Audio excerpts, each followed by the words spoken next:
Mornings, everybody. And I'm Ivan Orefice, an engineer from Montimage. And now I will present advanced safety and security monitoring and root cause analysis that was allowed through the usage of our tool that is called MMTRCA. And we will also see the application to of this tool to the case study of Fagor. So first of all, let's describe some operations that are done internally by Fagor. And let's say that the company relies on systems that provide users with a graphical interface so that they can connect to another host over a network connection. And this is done to control the industrial PC. This connection is established through the RDP protocol, but it may happen that the destination hosts may not be reachable for whatever reason.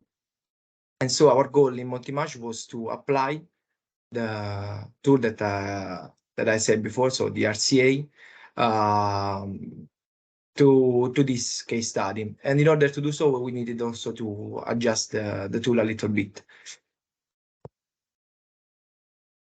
And in these slides, we will talk about all the phases that we got into this case study. So first of all, the feature extraction and related data analysis, then the methods that we used for feature selection.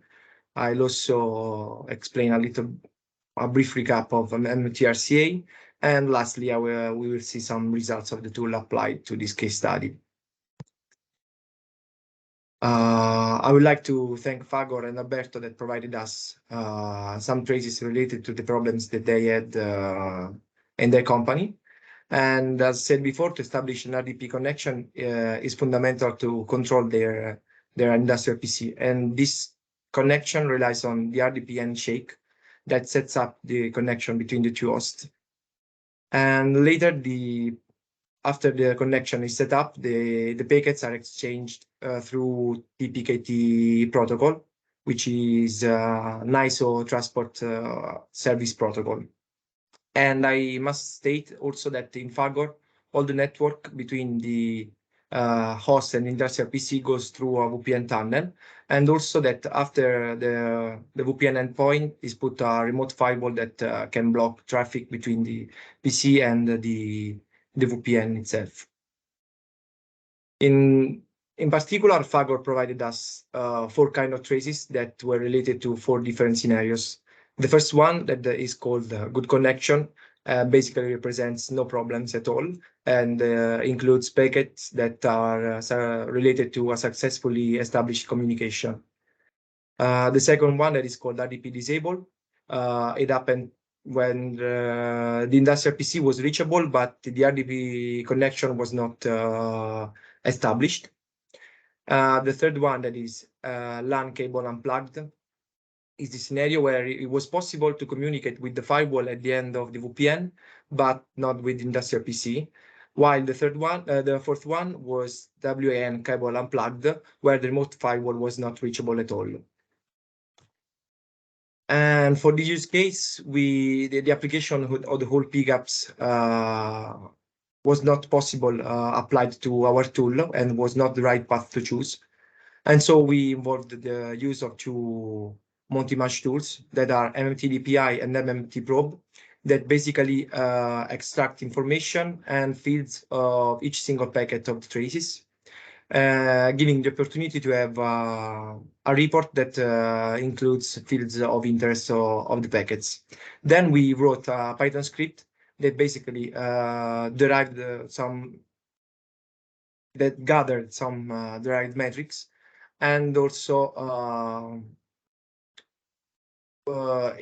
it could aggregate all the packets of one trace in one single row, so that we have for each trace just one row inside our database. And the metric extracted by these tools were 8, and the first 5 shown here are related to the percentage of protocols inside the trace.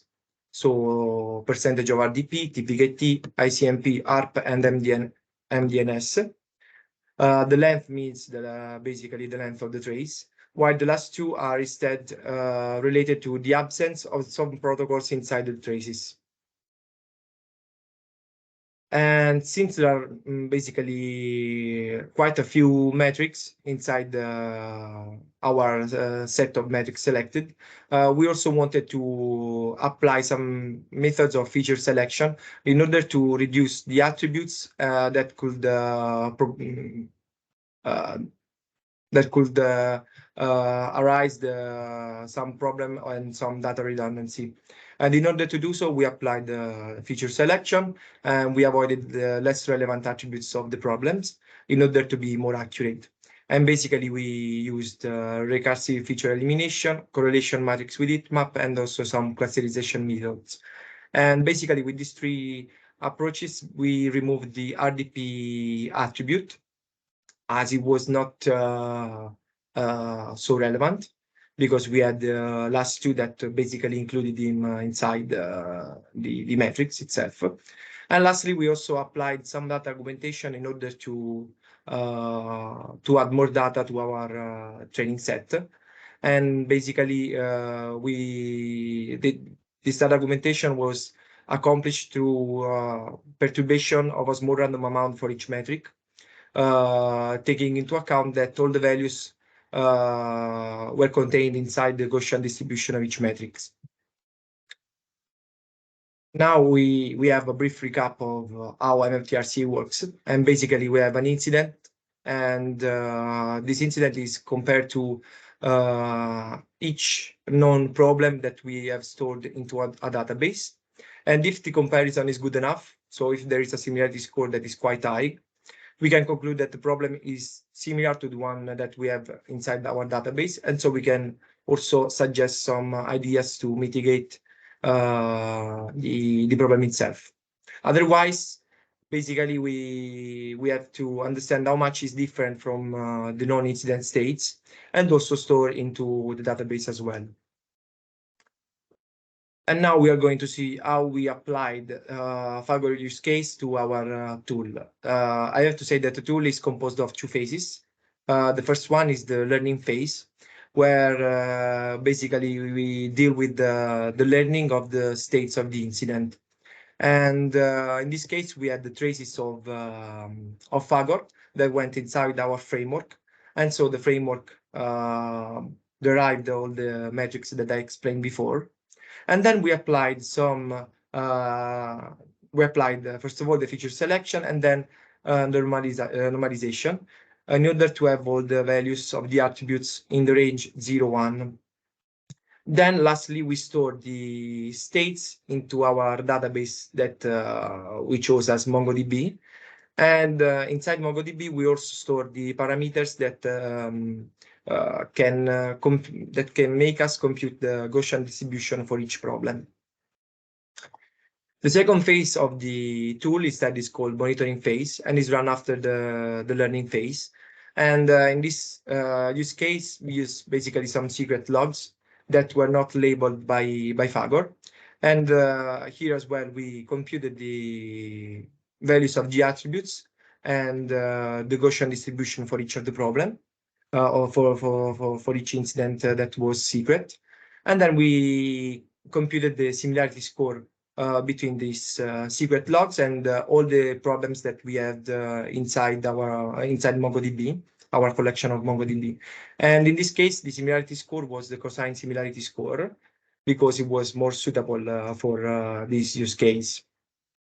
And the output of the tool is basically the problem that is more similar to the incident put in input and some reaction if possible.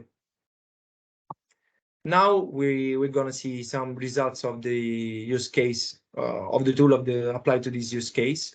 And basically this bar chart shows the accuracy that we had with our tool. And in the orange shows all the examples that had a good similarity score that was higher than 75%. We can see that the good connection scenario had a quite low similarity score, but it was the tool was still able to recognize the good connection examples as in the correct way. And as a matter of fact, in this bar chart is that we show the all the wrong examples that the tool was not able to classify correctly. And basically, we can see that just the fourth scenario had some problems because um, it was described just by the last two attributes, so the absence attributes, because it was basically the traces of this scenario contain just MDNS packets, and so all the values of the other attributes were zero in this case. And here instead we show some results that we had injecting the traces that were secret to us. And the traces, the labels of these traces were in this order 3021, and so basically where RCA classified all of them in the correct way, and also with a good similarity score, apart from the good connection one that represent the same trend as we had during the learning phase. And also we can say that the execution time of the tool is quite low, as in less than a tenth of a second, it was able to, quite in a tenth of a second, it was able to detect all the fault traces. And finally, according to what we said in the last meeting in Paris, we developed a dashboard for MMTRCA that is put on top of another application of Montimage that is called MMT Operator. And basically, with this chart that is run inside the monitoring phase, we can we can see the trend of the system.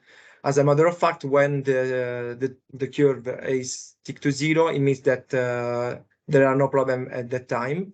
While when the curve goes up, it means that there has been a problem. And also, you can the chart shows also to which kind of problem happened. So it's a simple chart, but it's self-explanatory, and it could be useful in order to see the trend of the system and which problem occurred at which time. And here we can see some samples of an internal survey that we had during the Tuesday meeting, and as you can see, the survey had quite good impression. And most of our partners agree that RCA could help to automate the investigation of the incidents. And in conclusion, MMT RCA proved to be efficient also for Fagor case study, as it was able to recognize each of the test examples in the correct way. And I must say that the dashboard is still under development, and so we need to fix something in the graphic point of view and also in the workflow point of view. And also we wanted to have MMTRCA to work in streaming mode so that it can take traces as they come and not just taken in offline mode. So in a related, in a separate time. And so that it can detect problems in real time. And yeah, I say thank you to all.